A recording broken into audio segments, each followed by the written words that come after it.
morning, good morning, good morning, good morning. Hello, hello. Ha It's Friday, y'all.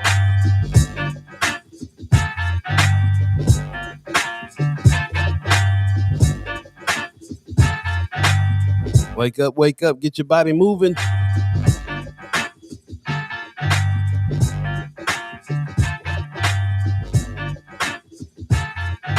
Get your thumbs warmed up. Those of you texting in. ha. Chad Chimer's Thumb Edition. Good morning, good morning, good morning, good morning. Dedicated to nature's God. Nature's God. This song is dedicated to nature's God. Hey. Nature's God. Good morning, welcome to a fresh edition of First Sky Omaha Radio. First Sky Omaha in the morning. In the morning. Paul Beeee, Buddi3 Da Gawd, Star Trek Rich. Ha. All of you. What's happening? What's happening this morning? Nature's God. Friday, June the 10th, 2022. What's going on, y'all? Y'all happy it's Friday? Man. Don't mean nothing to me no more. I work all weekend, so I guess it's just in general Friday feels good. Feels good that it's a Friday. Yeah. Long ingrained schedule where you have the weekends off, even if you never did. I'll be honest, for me, it's just the ability to sleep in for 2 days straight. You know, yeah. Because during the week it's every other day. And that kind of messes up the sleep schedule. It's working great for me. It's working great because I can sum up the energy to get up early one day, and then the next day I'm like, rest. Yeah. All of you, I have the notion that you all get up early every day anyway. So, Man. I appreciate you. Thank you. Judy Prensler says good morning. Happy morning, crew. Good morning to you, Judy Prensler. Pop says good Friday morning, First Sky Squad and fam. Good morning, Pops. Squad. Wanda Lewis gives us a good morning. That's what's up. Black Dynamite's up early this morning. Says good morning, y'all. What's happening? Brooke gives us a good morning. What's up? And Stacey Jean says good morning, First Sky Omaha family and friends. Chelsea says happy Friday, everyone. And Leia Keiser's always happy Friday. Yay. She always Yay. She loves them Fridays. Yay. It's Friday. You ain't got no job. Oh my God, it's so early. Morning, y'all. Who's this over here? Yeah, who is this? Yeah, thanks for joining us over there at Friends of First Sky Omaha. Before I forget, if you are on Facebook, do us a favor and share the show on your page so that we can get as many people in the conversation as possible. It is Friday, June the 10th already, man. We're in the middle of summer 2022. And not quite. Not quite the middle. Oh, yeah, first day of summer, I believe, is June 21st. Oh, so it's not summer yet? Nah, man, it's still spring. Yeah, I had to explain this. I explained this to somebody the other day. It's like, I don't know, the seasons have officially shifted, or maybe they've always been like this. But I used to think that winter was like November, December, March. But no, it's like January, March, April, and then you got May. January, February, March, and then you got April, May, June for spring, and then like June 21st into okay. It's the summer. I don't know nothing about it, man. It's 72 degrees from where I'm from all year. Yeah, what they say never rains in Southern California. It never rains. Hey. So that was Haley Taylor is over on Friends of First Sky Omaha giving us a good morning. What's happening? Good morning to you. Thank you for. Yes, it is very, very early. I say that all the time. Oh my God, it's so early. Tom Piston says morning love First Sky. Appreciate you, man. Appreciate that very much. And like I said, everybody who's getting up early with us. It's nice to be able to knock out a good conversation in the morning for sure. It is. It really is. We're getting ready to go on break as of next week, and every time we go on break, I do kind of miss. Like I feel like I fall out of the loop of what's going on all the A little time. bit. I think that's intentional though. We're just falling back. Gotta have a little break, man. That's what it is. Brother Muhammad gives us assalamu alaikum, family. Alaikum salam to you. And Vicky Young says good morning, First Sky fam. What's happening? Hey, pretty What's little going on flower. with you? Yeah, it looks like a little island flower she got there. Yeah. Taking me right back near the beach in my head. man, need to make my way to the beach, man. Possibly we'll be there for Father's Day weekend. We'll see. Okay. Yeah. You got any plans for Pops for Father's Day? Father's Day, not really. No, we don't really do too much, but I am planning on getting out there to see him very, very soon. So that's coming up. During the break. I'm gonna try to get out there. So in a couple trips. We're gonna hit that Northern California too. So I was actually thinking I might need to take a quick little break out to Vegas myself, man. Yeah, so, man. Yeah. Just let me know. Yeah. I've got the setup over there. We can even do this, as you know, we can do the show from there now. So hey.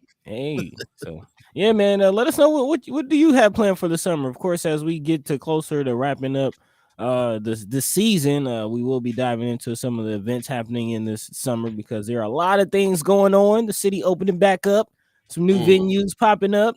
Yeah. So yeah, let the people know. Hopefully we'll be able to talk about all the things happening next weekend as well, not just throughout the summer, but Juneteenth is going off. A lot of events. We kind of wrapped up last show talking about all the things, all the goings-ons for that day. So yeah, we'll be talking about it more today. As a matter of fact, we have a guest, Willie Williams, our Southwest correspondent. She's trying to get here and get in and get on the show today and talk about the Juneteenth activities that she's usually heading up pretty strongly. We talked about that earlier, like all the official Juneteenth stuff that we didn't get a chance to talk about. She will. And also Calvin Williams will be in too. No relation. Willie Williams. Calvin Williams will be coming in talking about the Freedom Fest that they're going to be having over there at the Malcolm X Memorial Foundation. So, yes, this is kind of an extensive HAPS show, but with some other stuff going on. Man, did you see the hearings? Did anybody in the chat see the hearings yesterday or hear them? Liz Cheney came with the fire. This is on the hearings on the January 6th insurrection. Right. She came with the fire and came with multimedia clips. Like, let me find out she had the receipts. She went to the receipts. Bro, she was getting it. She had the screenshots, bro. She was in there telling what people in their own voices, man. She was like, even Ivanka Trump, his own daughter, said that he lost the election. And then she put the clip on and had Ivanka saying it. Yeah, it was cold. Speaking against the king. It was undeniable. Undeniable. Yeah, we definitely have to talk about that. And also, the acknowledgement that there were some race elements to that. Real put it down. Yep. Yeah. So we'll definitely be talking about that. Yeah, I guess we can just go ahead and dive into today's show, not just only the guests. But also there's some things coming out in regards to gun bills after the crazy month that we've had. Again, I think it was stated like almost 4 dozen mass shootings in the last month alone. It was reported. So yeah, we'll definitely talk about what's going on with the latest attempt to pass some sort of gun control legislation. And you got to know that 2 Nebraska Republicans stuck to the script, if you will. Also jumping into some OPS stuff as they prepare for summer school. Looks like the wave of students enrolling in the summer school continues and is growing. Right now, it's been reported that about 13,000 students have already applied for summer school, with more expecting to roll in. And OPS is actually doing some pretty creative things. They have some new programs and trying to recruit from within teachers. So we'll talk about how they're trying to get more creative to combat this whole mass exodus of teachers that we've been talking about, and some of the right. Some of the effects of that. Now, also, I have to dive into this situation again. Another police killing, this time in Michigan, was fatally person was fatally shot by a Grand Rapids officer during a traffic stop. and now again, national debate about police conduct is brewing back up. And this is just on the heels, if you remember, about a week or so ago, President Biden just signed an executive order for reform to police use of force, especially in federal agencies like ATF, FBI, things like that. So I will definitely be talking about that and more. Of course, some Juneteenth things coming out. We have extensive haps. As always, if there's anything on your hearts, your minds that we're not talking about and you'd like to discuss, feel like we should touch on it, feel free to drop that into the chat. Let your mind be free. Let your voice be heard. Without further ado, again, we do have a couple guests, so let's go ahead and get this thing rolling. Paul B, Buddi3 Da Gawd, Star Trek Rich, all of you, let's go. Let's do it.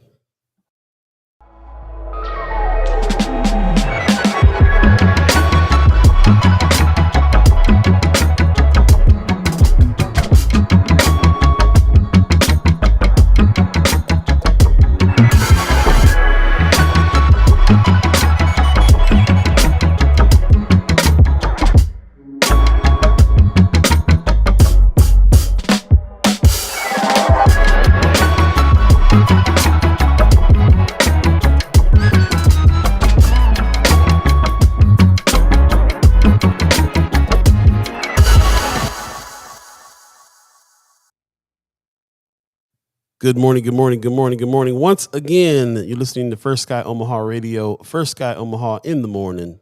In the morning. Paul B, Buddi3 Da Gawd, Star Trek Rich, all of you, the chat chimers. It is June the 10th, 2022, and this is a Friday, y'all. So thank you for joining us. If you're listening on the via the Facebook page, do us a favor and share that page on your page so we can get as many people talking as possible. And if you're over on YouTube, really appreciate you being over there as well, building those numbers up. Like and subscribe over on YouTube. We're also on Twitter for those of you that are sick of Facebook and want to go somewhere else. Twitter, YouTube, and Facebook is where we're at. So definitely spread the word, let everybody know what's happening, and we'll keep rolling. In the chat, as a matter of fact, especially you guys over on YouTube, I'm gonna make sure that I read your comments. Leah Keister's over there saying, I have been counting down the hours for that hearing.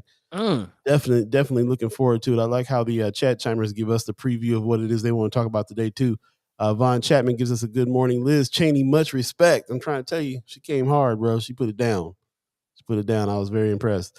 Precious McKesson gives us a good morning, First Sky family. Appreciate you. She said Don Bacon is a fraud. He lies so much. So once again, Leah Keister in the chat says, I have probably listened to every podcast, read every article, and listened to every broadcast about January 6th. So she was waiting for this in a big way. She says, not sure if that's a good thing. Laugh out loud. A first coup is just a practice for the next one that could work. Talking about these January 6th, bro. My thoughts exactly. Tough. Pop says the committee revealed that Trump didn't want the attack on the Capitol to stop, and that he angrily fought with his people who tried to make him stop the riot. So you guys have been checking out Liz Cheney stuff and letting us know. TD Sanders gives us a good morning, gentlemen, over on Friends of First Sky Omaha. Appreciate you. Hey. And brother Mayor Sanchez is over on the mayor over on Friends of too. He says those Keystone cops protecting the Capitol shouldn't have been such cowards and protected their brothers and the Capitol instead of ushering them in. The only hero that day is a Secret Service agent that did his job inside the chamber to keep her from getting in. He should have been at the gates, and it would have never escalated to what it did. President Trump, protesters, rioters, all did their jobs. The national fraud, the Keystone cops, the DC polites, and not. I was very triggered during that time. I'm better now. Yeah, man. It kind of brought it. That's the powerful thing that Liz Cheney did was bring you back to that day with footage of the stuff, talking about what everybody went through, breaking it down all over the place. It was crazy. So we definitely will talk about that a little bit more. Allie Peeler says the Republican Party doesn't care much for facts. Interesting to see people turn a blind eye to actual facts. Man, it is kind of like a circus act when you see that. You're like, this is amazing. They do it every day, man.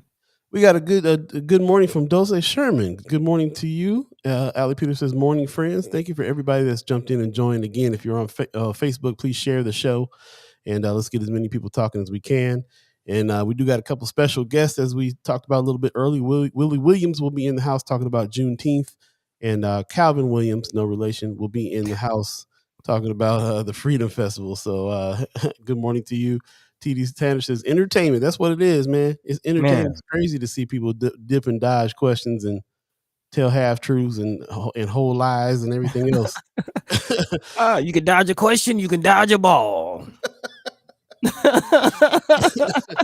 Whitney Richardson gives us a good morning. Good morning to you too. Thank you for joining us. Let's go ahead and jump and dive into this, man, because I think it's going to be a pretty interesting conversation here. Hey, you want to just go ahead and kick off there? Yeah, let's go ahead and kick off, man. Let's talk about that. Liz Cheney put it down for real. Yeah, man. And this isn't the end all be all as far as the hearings. We are expected for more hearings and more revelations to roll out over the next couple weeks.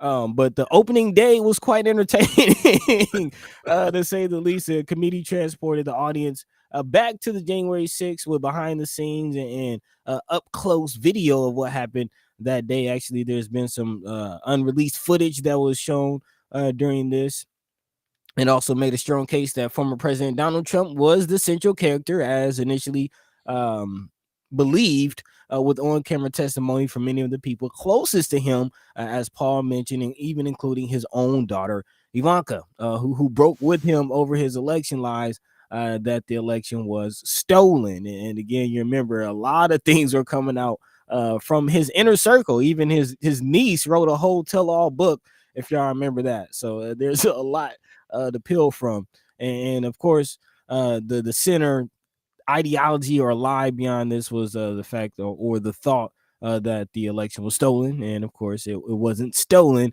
and the people closest to him even said that.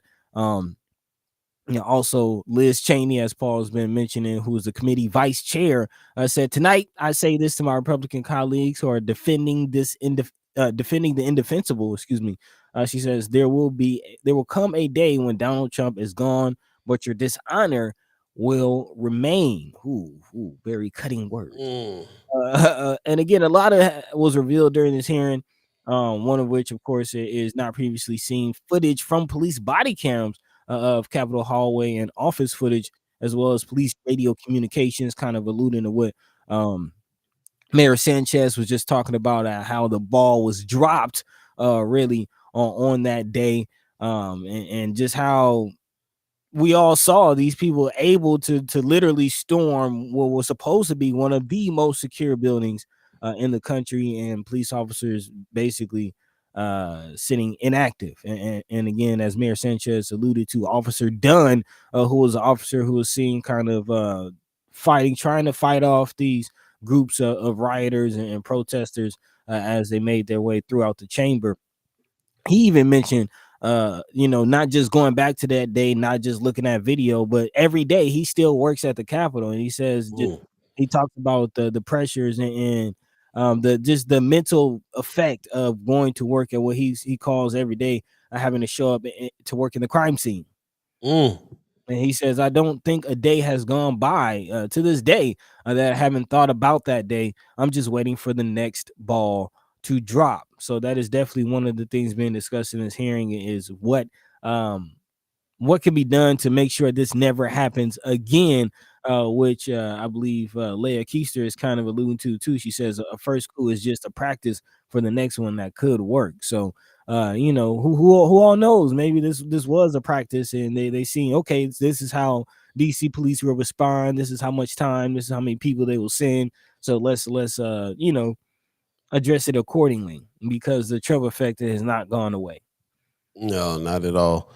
In the chat, Black Dynamite says, do you think his family that spoke out got kicked out of the family? Absolutely not. The clip I heard Ivanka say is that she had respect for the guy who let them know that this was not a fraud. Attorney General Barr. Attorney General, and that she believed him. But just like Von Chapman says in the chat, where do you say it here? He said the witnesses to appease Trump will now say they were taken out of context. And the quote that I heard her say, I thought to myself the same thing. I thought, yeah, she's just saying that she believed him, but that doesn't mean that she, she'll come back and be like, yeah, I believed him, but I also believe my dad, and my dad said blah blah blah. Like it was too loose of a comment. I felt like they were going to go back and do just what Von Chapman says, say that they were taken out of context. Precious McKesson says these people are bat crap crazy. We ordered a large order of goods to the NDP office the other day, and the coward driver from Speedy Delivery wrote Trump won on our boxes. I bet it made him feel good. Just stupid. Wow. Just stupid. That's just crazy. Ali Peeler said that is absolutely disgusting. I'm so sorry you all had to deal with that ignorance. For real. That's I mean, it's entertainment. It's entertaining. Like TD Sanders said, it's entertainment right now, man. Like crazy. Pop says after yesterday, I might just have to marry Liz. I'm trying to tell you, bro, Liz, you gotta go back and listen. She had no waver in her. She came hard, no waver in her voice. She put it down. Like it was impressive. Like Keisha says, side note, Sarpy Lancaster pals, today is the last day to register to vote for the CD1 special election for Patty Pansing Brooks. Ooh. Thanks for that reminder. Appreciate that very much. Yeah. Yeah, very good. Also, Precious says it's not only the fear of the Capitol. These cowards are mailing letters to Democratic Party offices saying vote Republican or your school is next. Not going to lie, it's scary and sickening. Wow. Wait, what? It's not only the fear of the Capitol. These cowards are mailing letters to the Democratic Party offices saying vote Republican or your school is next. Is that in reference to what I think it is? Yeah. Like, again, I put it out last time. I wasn't trying to go down a conspiracy theory route, but you have to think, where does an 18-year-old get 10K worth of artillery from? And my theory has always been they're jumping on stuff because they see an opportunity to jump in and jump on it. So, I don't know if it's a conspiracy. I don't know if they're in cahoots with other people who shot up schools, but they do see that somebody shot up a school. And so they're seeing now, I guess I can make some threats and that'll happen to your school next. I think they're jumping on it. But either way, if they're jumping on an occasion or if they've got a conspiracy theory going on, it's disgusting. Man, all the way. And again, par for the course, though, as we've mentioned, a lot of the Republican tactics surrounds what? Fear mongering. That's the only tactic they got. The only thing that mobilizes their base is fear. Dolce Sermon says it's a disgrace to our country's history. Leah Keester says folks can go to the Nebraska Democrat website to register. She also says Liz still voted against the voting rights bill. Liz Cheney is a Republican, I believe. A Republican is a Republican is a Republican. Yes, very true. She put it down. She put it down hard. But this is infighting also. Precious says mailing to our offices across the U.S. is sad. Marianne Williams, good morning, says Liz is a rarity in the Republican Party right now in standing against Trump. I applaud her courage. However, she's still a Republican and votes Republican on bills. Yeah. There you go. And let's get into that side of it, because it's not just, the political strategy of the votes and pushing just the ideology of the vote being stolen, but also the racial charge behind it. And that, not, I guess, adding that component into it to not necessarily justify, but to make clear why. Why this whole push for, power, why this whole call and lie of the vote was stolen. And the Grill kind of laid it out, and it was also discussed and will continue to be discussed in these hearings. Actually, the only Congress member from Mississippi, Representative Benny Thompson, spoke on this during the hearing, and will continue to speak during this week-long hearing, basically saying that race was an issue. He says the House committee investigating the January 6th attacks in the first hearing on Thursday focused heavily on the man believed to be the one who have instigated the violence and the hate manifested former President Donald Trump. They say Black Americans had to see their insurrections resurrect the Confederacy in front of the Capitol in a way that I think this was a very suggestive of the types of white supremacist activities we've seen in modern day America. They also went on to say, or to allude to the treatment of the protesters versus the treatment of the protesters that we saw throughout the summer of 2020. Again, during the January 6th insurrection, it was the police who was being brutalized and murdered. Several police officers did lose their life while people were protesting in the public streets.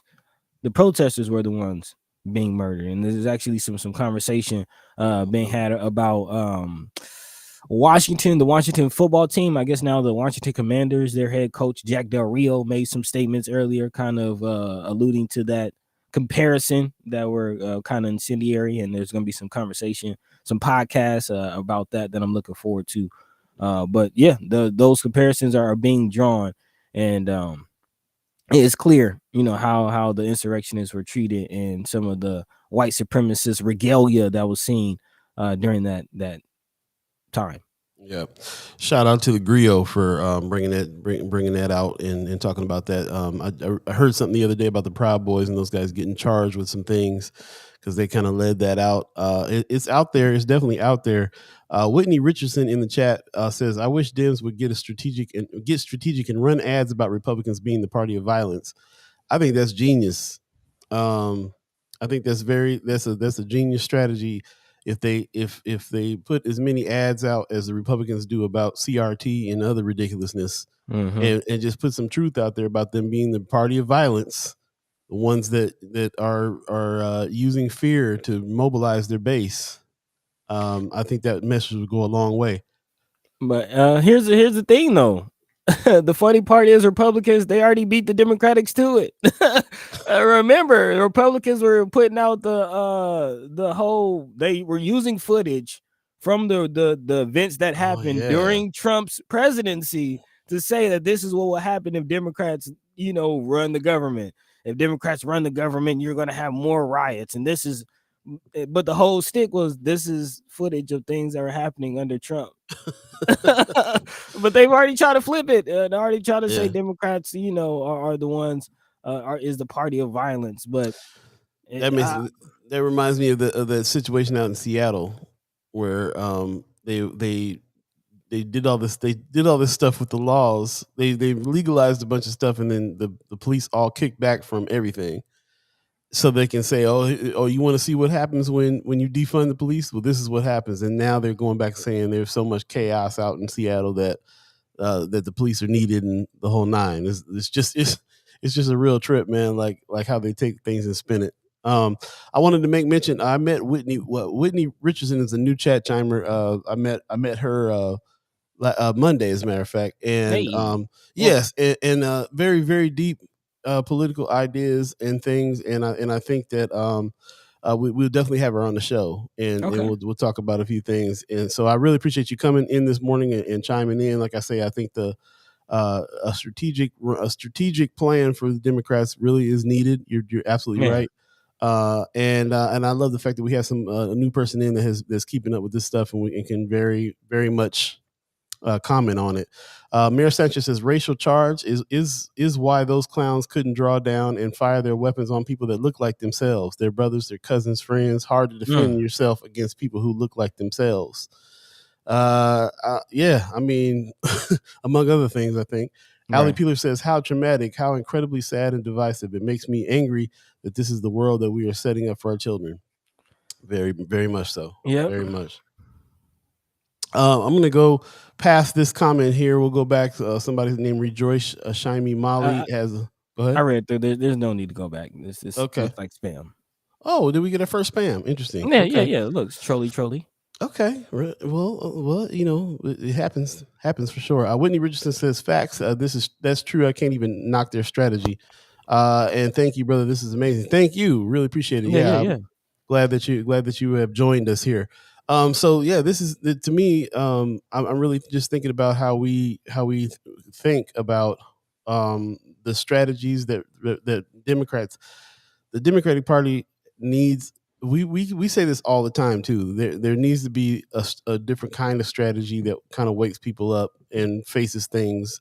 It's sad to me. I'm saying Liz Cheney put it down. I was very impressed by what she did, but she is a Republican, and it almost feels like she's like the hardest Democrat. You know what I'm saying? Like what she did felt very, very much like I wish we had a Democrat that came that hard with stuff like this. That's how I felt about it, and it's too bad that like I mean, I don't know. I can't. Maybe it's not too bad. I don't know, but it just feels like why did it have to be a Republican that is coming this hard on this?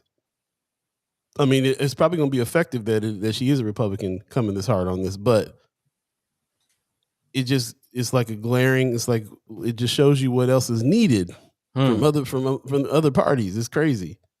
Pop says an official trait of psychopaths is to accuse their opponents of what they are doing. Man, ultimate gaslighting. Ultimate. Dolce Sherman says, I wanted our elected officials to do their jobs and not just vote for their party. Do the right thing for the people. Our power is in getting out the vote, not negative rhetoric. There you go. Marianne Williams says, I think Dems put her forward because she's a Republican. Okay.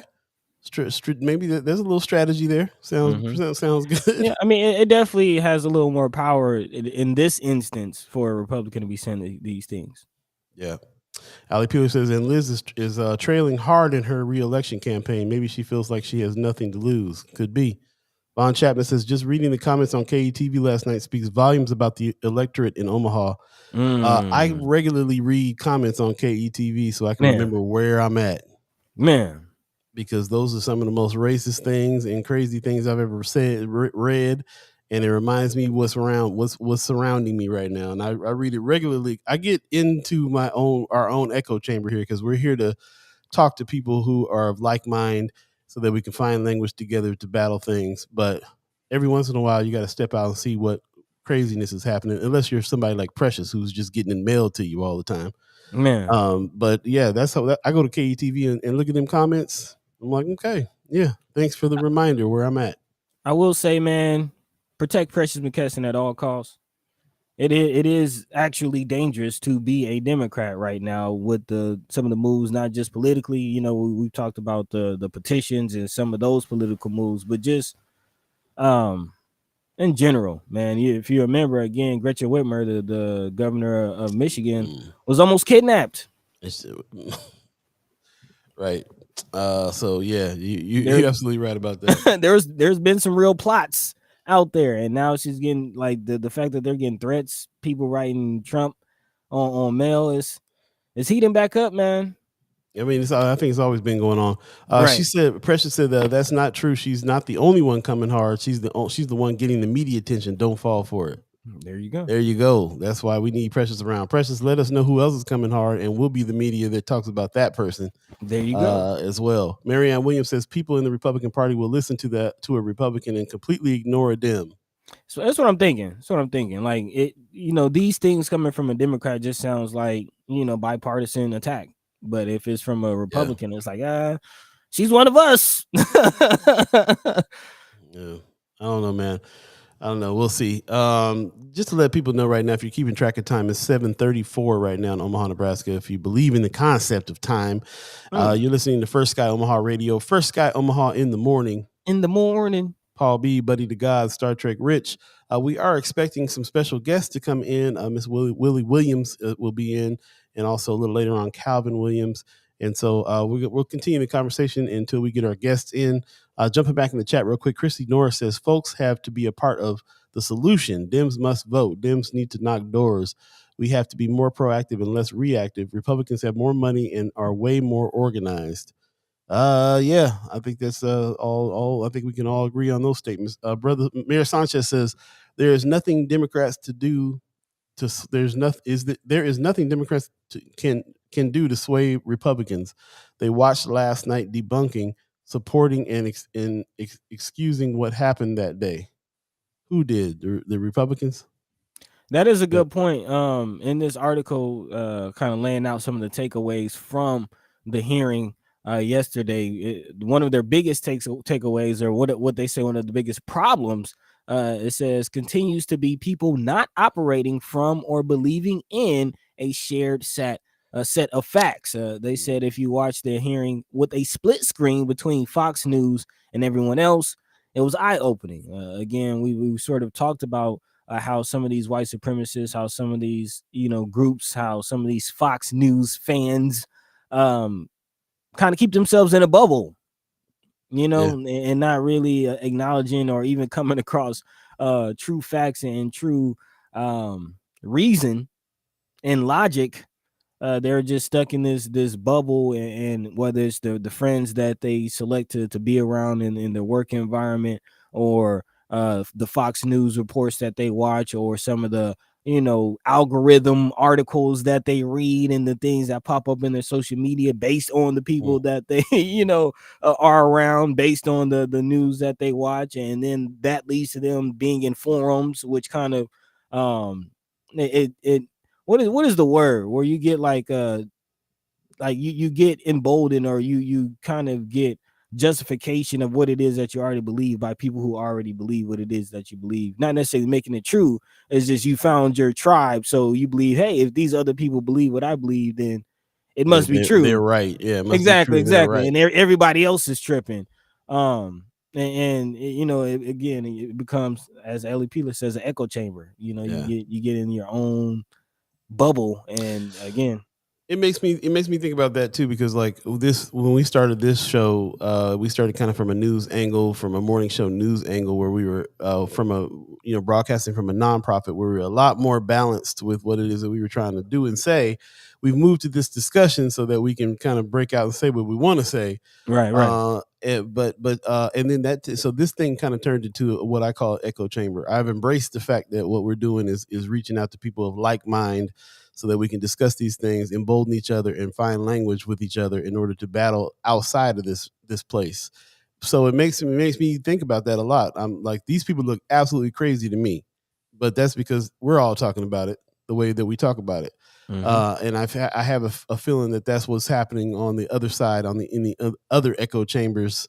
There's going to be no way to be able to look at us like we're not all the way crazy according to them and their echo chamber. You know what I'm saying? Like finding a way to get things together, I think is a democratic like the Democrat strategy is always that, well, let's appeal to them with reason and empathy and things like that. And I don't know if that is the right tactic, which is the reason why all of us keep on going back to, we need a new strategy. You know what I'm saying? Like we need to figure this out, figure that out. I don't know. Pop says the old bubble of ignorance trick. Yep, the old bubble of ignorance trick, eh? You gotta be quicker than that. Precious says, look, 19 children gunned down in a school, and Republicans are more worried about kids going to drag shows. These people don't care. We knew they didn't care when black folks were gunned down in the grocery store. Republicans don't care at all.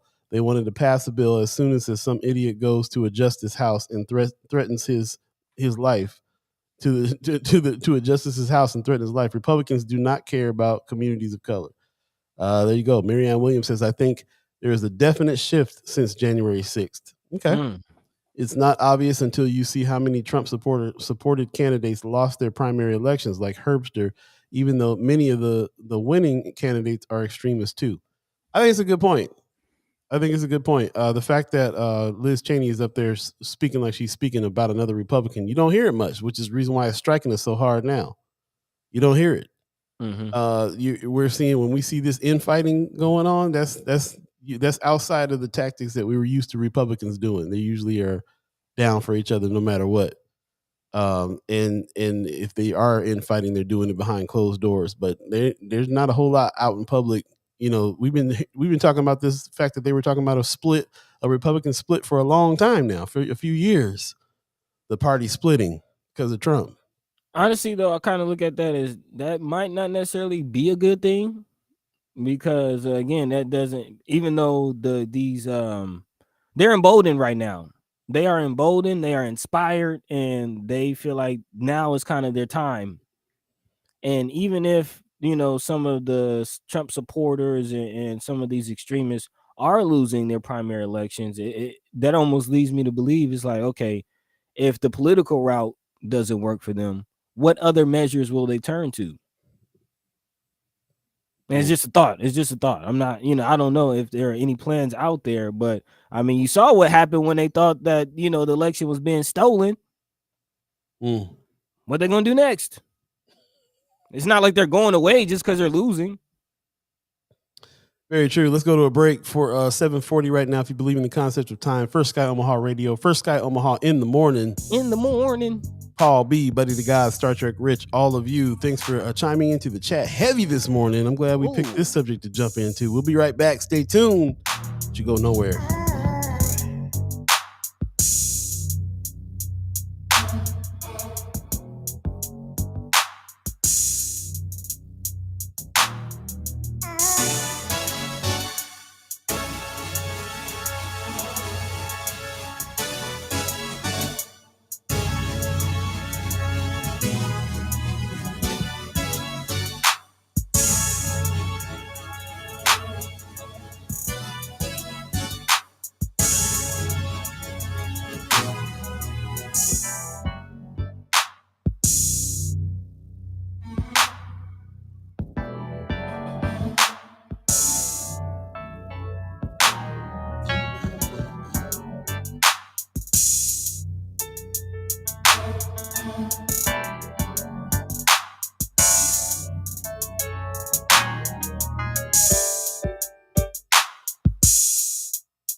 Welcome back. I'm over here fat finger and stuff. Yeah.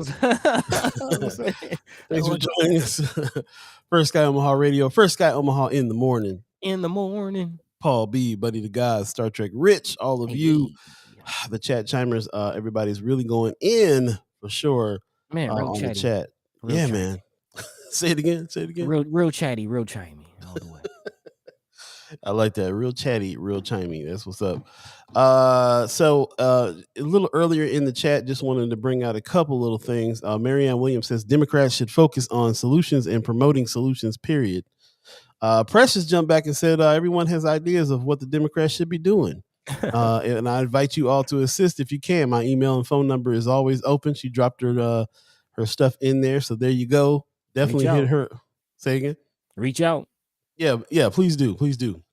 Also, I'm trying to see who is over here on this thing here. Said Preston McKesson, there was more outrage about Will Smith's slap than there was about the Buffalo grocery store mass shooting. We still hear about Will Smith, but I had to look for articles to share about Buffalo when it happened. They don't care about the murders of black people, but do care about black people's behavior in white spaces. Very strong comment there. Like I said, I couldn't really see who gave that one, but thank you for that. Mayor Sanchez says, and why? To show other Republicans that are on the fence with their ideals, to show them there are others that feel and think similarly and made the switch to Democrat. He was talking earlier about that the story should be the Republicans that switched to Democrat, which I thought was interesting. That is something that I think would be a good thing to look at. Although Wanda Lewis came back with "There's fungus among us." So what are the reasons why some Republicans are switching to Democrats? That's a good question. Some are doing it with as for the right reasons, and some are doing it to infiltrate. And I think that's valid. Precious says, watch how folks will be waving and laughing with Bacon, Stothard, Hansen, and other Republicans next week at the Juneteenth parade. It's a shame to see when they don't care. Speaking of that, I actually did want to jump into this article. If you want to keep going, no, absolutely, go ahead. Because a couple of comments are right on point with this article. This next article in regards to how Nebraska representatives are voting on the gun rights bill. Because again, it's all you can find a common thread through all of this. Because some of the same people who was spewing this madness that the election was stolen and this, that, and the third are the same people pushing for lesser control on guns. And, if more of those people get more guns, then you can kind of see where that is going. And someone mentioned about the Democrats trying to focus on solutions and promoting solutions. And even when they do, there's still hurdles. And you still got Republicans like Don Bacon and Adrian Smith voting against the things. Again, there was recently two gun control bills that passed through the House of Representatives recently. And now both Representatives Don Bacon and Adrian Smith have voted against a House Resolution 7910, which would have raised the age limit for purchasing a semi-automatic weapon. Again, in some instances, you can't buy alcohol, but you can buy a gun. And prohibit the sale of ammunition magazines with a capacity of more than 15 rounds. Again, the bill passed the House on Wednesday night, but some of your Nebraska representatives voted against that. Again, towing the line and sticking to the script of making Nebraska a gun state, something that Governor Ricketts has been adamant about really for quite some time. Thursday morning, the House also passed House Resolution 2377, which is referred to as a red flag bill, which would allow families, police, and others to ask federal courts to order the removal of firearms from people at extreme risk of harming themselves or others. Both Bacon and Smith voted against that bill as well. Again, both bills passed largely along party lines. Big surprise, with 5 Republicans joining nearly every Democrat to vote in favor of both measures, and that's according to the clerk of the U.S. House of Representatives. Again, neither bill stands much chance in the Senate, where greater bipartisan buy-in is needed. So again, in regards to what the Democrats should be doing, there are Republican hurdles in front of all that, and I think there might be something to what Mayor Sanchez is talking about with Republicans switching to Democrat. I saw some stuff on the red flag bill, and I thought that was getting a lot more Republican support. So I'm kind of interested in hearing. Now I'm hearing otherwise, that across the board is not getting very much support. So that's too bad. Mm-hmm. But it's par for the course for where we're at, for sure. I mean, this is the reason why we're very much trying to get in the Tony Vargas in Don Bacon's seat. You know what I'm saying? Like, this is why this kind of stuff is incredible. And Precious said it correctly. Like, there's going to be so many Republicans out here waving during Juneteenth. I think it's pretty interesting. Don Bacon is definitely one of them. He's hung out with us over when we were over at Mind and Soul. Yep. A few times. His office is one of the only offices that has called us and said, "Hey, we're trying to get him on your show. Would you call us back?" Like really pushing to get on. He spent a lot of time over with the boss, 95.7 The Boss, William King over there. They're actually he's actually pretty much a regular on that show. Yeah, I was gonna say. Yeah, I was weekly. Yeah, correspondent on that show in a big way. He's always out. And one of the only ones that really kind of the black community around Omaha even sees. Mm-hmm. And I guarantee he will be out there during Juneteenth, but yet he is voting on stuff that the majority of people would like to see these things happen, and they're still voting on the opposite way. And when I say the majority, the research and the studying that we're looking at is showing that most people want some kind of reform. Yep. And they're still not voting where they're supposed to be voting. And it's unfortunate. And I can't wait to. I'm gonna be out there with my camera trying to catch Don Bacon out there waving during Juneteenth. That's what I want to see. Speaking of Juneteenth, we got a special guest in the house. We're gonna go ahead and jump to our special guest. She made the trek all the way down here. This is our Southwest correspondent, Ms. Willie Williams, in the house. Hey, what's happening, Ms. Williams? Hey, peoples. How are you? What's going on? I'm fantastic. Is this the first time you came to visit us? Yeah, I'm in the studio for real. Yeah, shout out to the Weber Rice crew. Shout out to my man Star Trek Rich getting you set up. Yeah, just go ahead and take a gander. Look around real quick. Just soak it all in. The aura of it all. Check out Weber Rice, y'all. Check them out. Man, the waiting room is cool. It's like, wow, I'm in the real deal here. Yeah, that's what's up. That's what's up. Hey, fellas, great job. Great Thank you. you, thank you, thank you. Likewise. I was gonna mention earlier again. We're here to talk about the Juneteenth situation, and if I'm not mistaken, some people may have not known, but Omaha, little old Omaha, Nebraska, has one of the largest, if not the largest, Juneteenth celebrations in the nation. So definitely glad to have you here, and letting us know what's going on. Yeah. Hey, good morning from Omaha, Nebraska. One of my treks. My communications director told me yesterday, Willie, you make sure you tell them that you come every year to help, to make sure that Juneteenth is celebrated and that the message is clear. You make sure you tell them that you return home. Mm-hmm. And I do. And I come, I moved to New Mexico some years back, but let me open up with our opening quote. Juneteenth, the National Juneteenth Observance Foundation, is America's Juneteenth. Dr. Ronald V. Myers, Reverend Dr. Ronald V. Myers, promoted Juneteenth as a federal holiday in 43 states plus the District of Columbia. Unfortunately, Dr. Myers passed before he saw his dream come to fruition, but the National Juneteenth took up his task, and we got the legislation passed June 17, 2021. So when y'all sitting at home off getting paid, know that there was the work of the entire nation to make sure. But Dr. Myers wanted to make sure that this holiday was recognized. Yeah. I love it.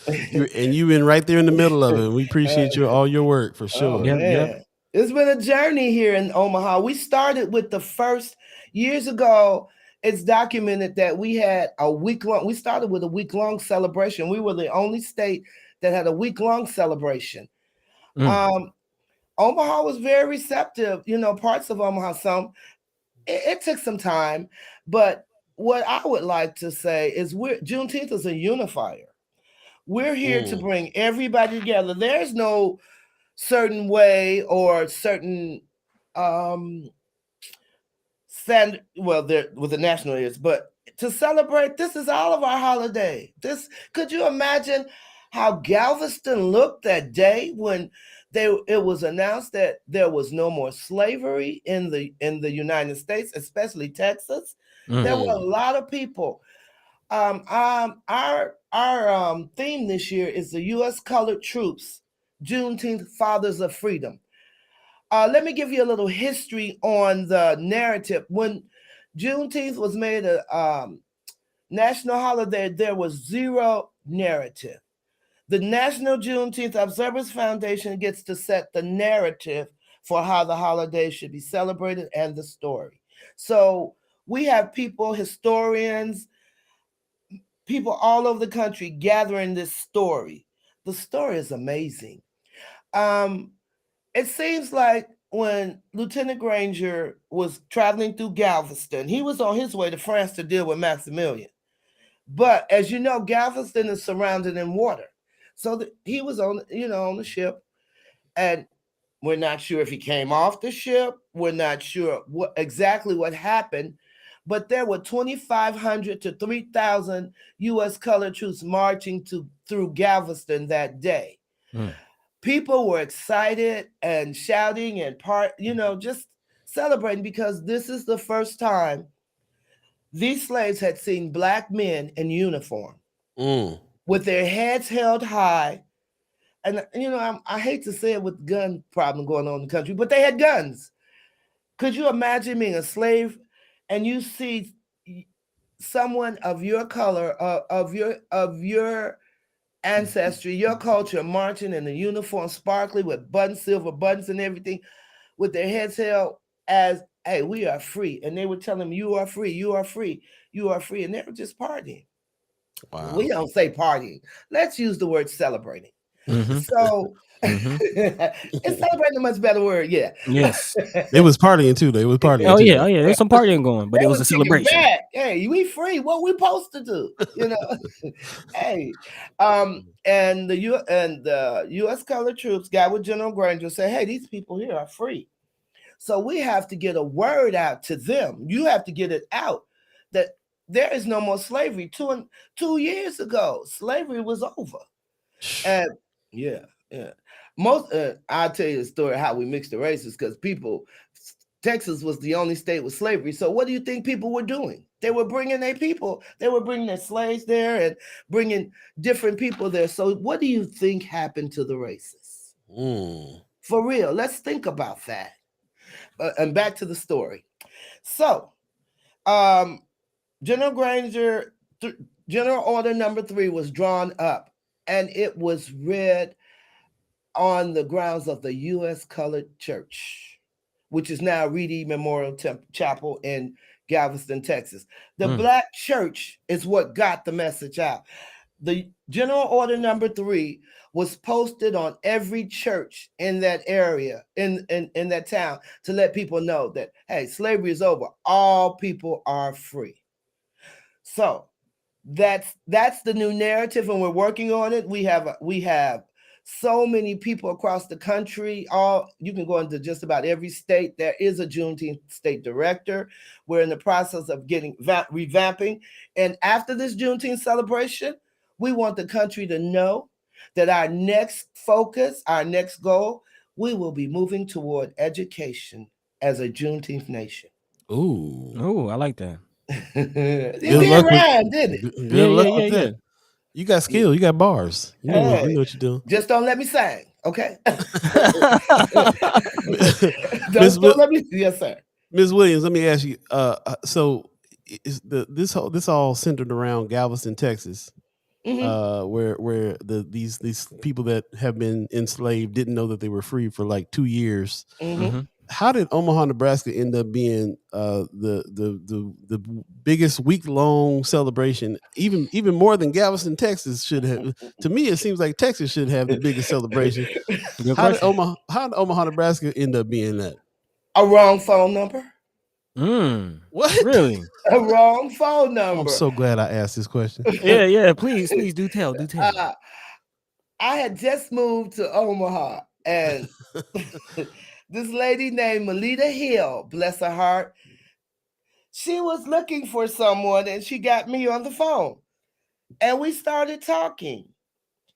And she started telling me, because I had some idea, but not a real good perception of what Juneteenth was. And she had me to talking, and she was setting up a non-for-profit, and she was getting all these people together. And I said, okay, this sounds like fun. Let's do this. and behind the scenes, Melita had renal failure. Melita had a health problem. And when Melita would go in the hospital, I would go in the hospital, and we would build the company from her bed. A lot of the stuff was handwritten. Nobody really knew who did it, but it was me behind the scenes with Melita. Some people did. And once we got it as, and I'll tell the story, we got it as a 501c3 in June of 2008. In November of 2008, Melita passed. But in all of that, they had a big celebration, and they shut it down. One year it was at Metro, and they shut it down because I don't know what happened, but it got shut down like in 2007, 2008. And we had to revamp. And Dr. Myers came to Omaha. He would come to Omaha every year, the national chair, and he would work with us. He would teach us. And he told me, Willie, Sister Willie, you got to do this. Dr. Myers, I don't want to do this. Come on now. Sister Willie, if not you, then who? And it's like, well, could we find somebody? Could we find another who? I'll find a who. Yeah, we could do that, Dr. Myers. But he started me on the journey, and I just ventured on with the flag raising, all kinds of activities that the city was, and the Historic Grant Committee. They were very receptive with the grants, with helping us. As we first started, with a lot, but we did a lot. We did the flag raising, we did the art festival, we had things on Malcolm X. We were involved in the whole community, and for a while we kind of dwindled away with just small things. But nationally, the flag raising is a national event, all over the country. The Mayafa, which Monday I will be on the courthouse steps at 12 o'clock. with the citywide prayer. I've been out there for years and years praying for Will Brown, for that awful Alpha that happened with the tragedy of Will Brown. And all I can say is thank you, Omaha, because a call was made, a call was heard, and a call was answered with that plaque.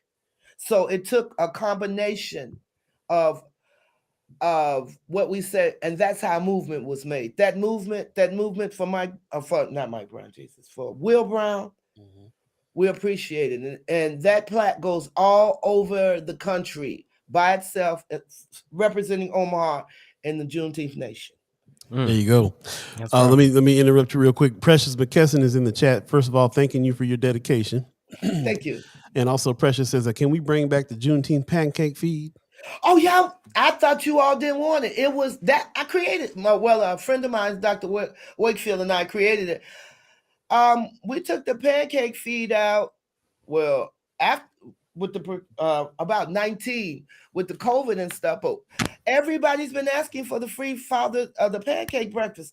Okay, we don't have to have it during Juneteenth. We can have a Juneteenth pancake breakfast. Y'all just let me know. Hey, we 365.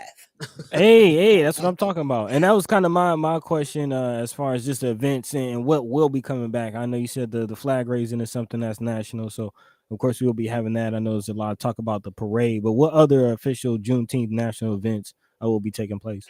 And please explain about what the Alpha is to the people that don't know here. Yeah. Okay. The Juneteenth events, which are documented and which are celebrated so far that I have, is the Alpha and the flag raising.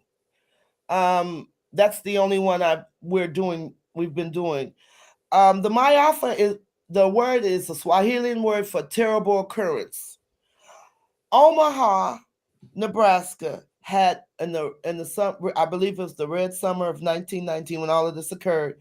Omaha, Nebraska had one of the most horrific, horrendous, tragic. I don't know where these people got these thoughts of how to do a human body from, but that's what they did.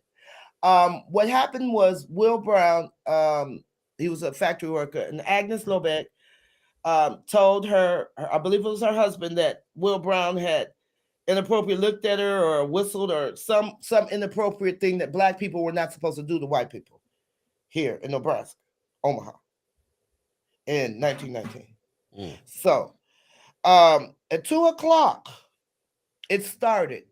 2:00, it started with a few people. By 4:00, they were marching from the south side to the north side to the courthouse. It was at least 200 to 400 people at 2:00. 4:00, it had tripled. Wow. By 6:00, it was over 5,000 people out there. And Will Brown was in the courthouse where we stand on the steps and pray. And they moved him upstairs. And people were sending notes. They were sending notes outside. Excuse me for saying, they said, the niggers in the basement, the niggers in the dungeon. And they were just sending courthouse messages. The mayor said, hey, y'all can't get this prisoner over my dead body. And pretty much, I'm not laughing, but pretty much it was his dead body. Because this was horrendous. And what they did to that young man, drug him through the streets, burned him with children watching. Some of these people, and I might just have to add, are still alive in Omaha today. Some of those children, some of the family members are here still today. And we found out that it was a false, she gave a false story. Of course. So we go on those courthouse steps for Omaha to be reminded of what that tragic incident that happened. A terrible occurrence. Yes. And I pray I'll be there Monday with the citizens. And I just want, if you want to meet me down there, we can. And if you want to pray, I still have an opening for a minister. We pray for the city. We pray for the country. We pray. And it's no shape, form, or fashion, and anybody and everybody's welcome. I just have to tell you about our event tomorrow. Can I tell you about that? Please do. The citizens asked us a long time ago, why don't we have some on 24th Street? Why don't we have some on 24th Street? And we heard you. We heard what you said, and we did our best. This year, we're going back to the Deuce 4. Hey. We got shirts that say that too. We'll start Manny, Lord Jesus, Manny Emmanuel Charles on we call him Manny About Town around here. Oh, the man about town. Yeah. The man about town. He's in the chat right now too. He's calling out your name, so that's what's up. Deuces, Manny.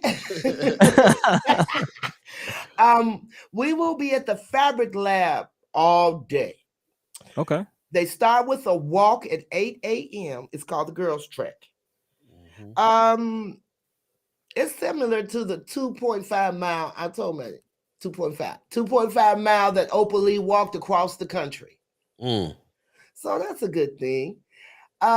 We have several teaching sessions and learning sessions at the Fabric Lab tomorrow. I'll be speaking on Juneteenth about 11. Manny will be having a workshop about 10. I believe it's on landscaping. We'll be really working 24th. Juneteenth, Nebraska has a family fun fair. It starts at 12. We have a cakewalk. Lord Jesus, the bakeries donated so many cakes. Have you all? And I did not know, and you'll learn about it, that a cakewalk was created during slavery. Did not know that. Oh, we got a lot of history for you. Wow. Yeah. Just like the watch meet. Are you all familiar? You know how grandmamas used to make us go to church on New Year's Eve? Yeah. We had to go to church. We had to pray the New Year in. That originated in slavery in 1862. The slaves got together in their families' houses, in their churches, and they're on the streets and everything, and they prayed. That was the watch meet, that they prayed that Abraham Lincoln would not change his mind. Wow. Yep. That is deep. Yeah, it is. Hey, as of now, according to the U.S. Library of Congress, Miss Willie Williams is a subject matter expert on Juneteenth. Hey. That's beautiful. That's beautiful. And I got one more thing. One more thing, because you ought to be proud of. Okay. The state of Nebraska has been documented in the U.S. Congress as the pioneers of getting the Juneteenth Nebraska legislature passed. I made sure of that. Brenda Consul and Tanya Cook, thank you. Thank you very much. You all are in the Library of Congress. I love it. Yes, sir. Hey, I want to jump into the chat real quick. If you're just joining us, we're with Miss Willie Williams, who is the Juneteenth expert in these parts. She's also our Southwest correspondent. Pops in the chat says, "It's good to see you finally." Everybody who knows you as the West Coast correspondent has not gotten a chance to see you before. So thank you for joining us in here today. Also, have to ask about a comment a little earlier from Von Chapman about slavery ending. Black folk are not free, especially in Omaha, Nebraska. Is Juneteenth going to tackle the 13th Amendment, the slavery in jail situation? Is Juneteenth have any skin in the game when it comes to trying to take slavery away completely in the way that we understand the slavery to be now, that you are a slave if you're incarcerated? That 13th Amendment saying that slavery is abolished unless you're locked up. Is there anything that Juneteenth is doing, a foundation is doing for that movement? You know, we have various committees. We have various parts. I will check on the social justice area of that. How are we gonna? I do believe we do. We have all types of people in Juneteenth, and I will check on that just for you to see what we're doing about slavery in the prisons. That's a good task. Seemed like it would be a good matchup, because we're about celebrating the end of slavery, but in some fashion, the slavery is still going on. So it seems like a good thing that Juneteenth can really kind of put their resources to. Just want to a couple more things in the chat. Just want to say that everybody's really vibing off of things you're talking about. Brother Mayor Sanchez says 1919 is recent history.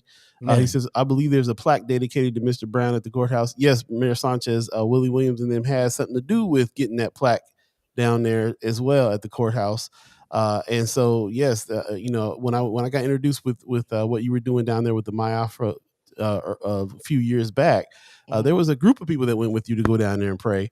It sounds like it sounds like it's just kind of like if you want to come this time. Is it an organized thing to go down? It's an organized. Yeah, it's always prayer is always organized. The organization is that we come together. We already have a speaker.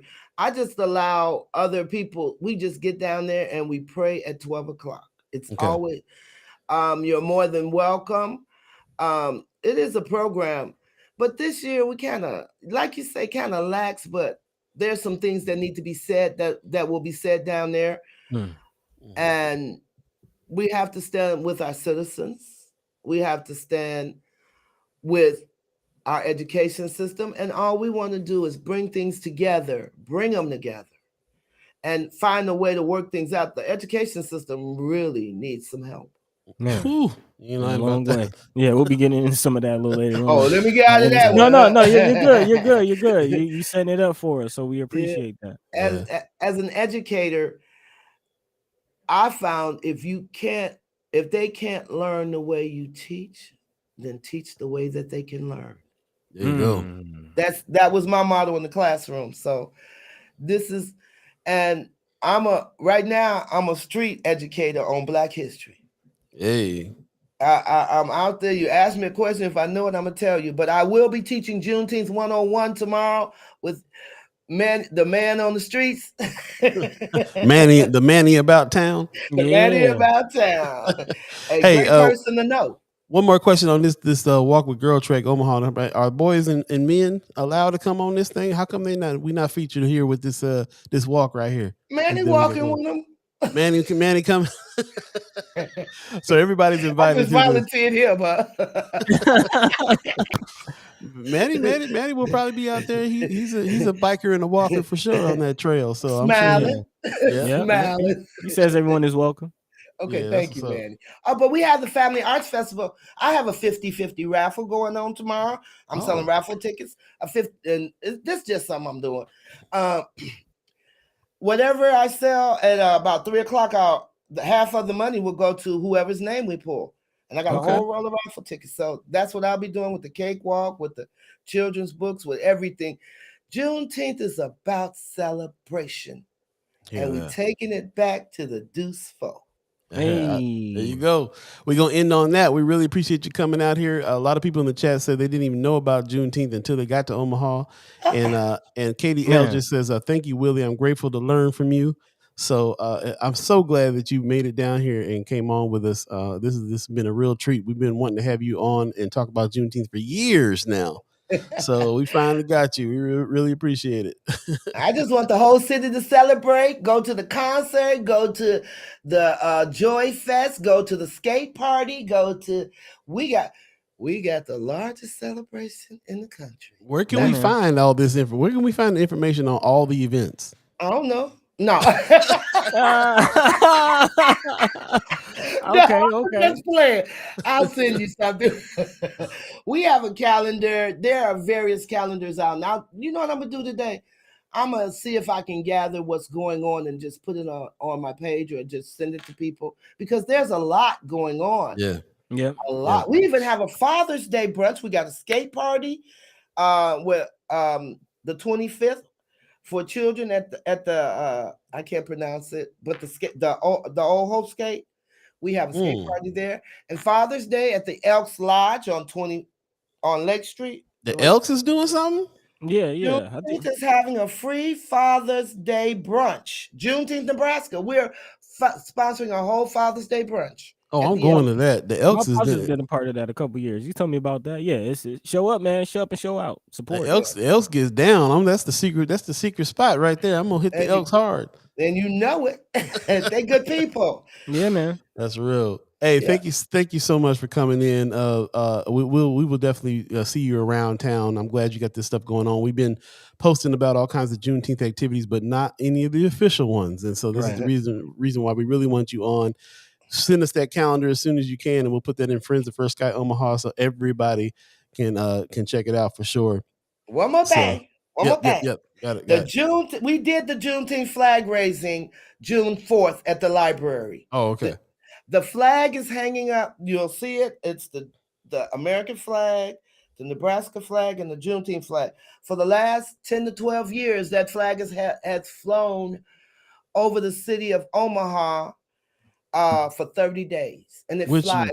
Which library? Days. What library? Washington Public Library. Okay. Yep. So one on third. What is it? Ames. Yes. Yep. Got it. Yes. All right. I'll be looking for it. That'll be great. Yeah. 30 days it flies every year because of you. That's what's up.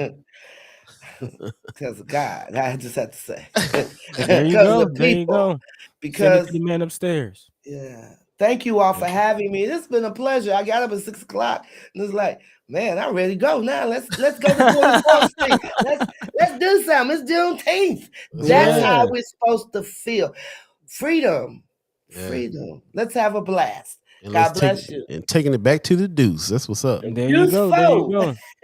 And again, tomorrow at the Fabric Lab is going down. A lot of events, a lot of things going on. Make sure you show up, show out, support. And as always, it's been a pleasure, Ms. Williams. Thank you. Thank you. Peace. All right, let's take a quick break. There you go. First Sky Omaha Radio. First Sky Omaha in the morning. Paul B, Buddi3 Da Gawd, Star Trek Rich, all of you. Stay tuned. Don't go nowhere. Let's try that again. Stay tuned. Don't go nowhere. Yeah. All right. Fingers is fat this morning. Stay tuned.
Welcome back.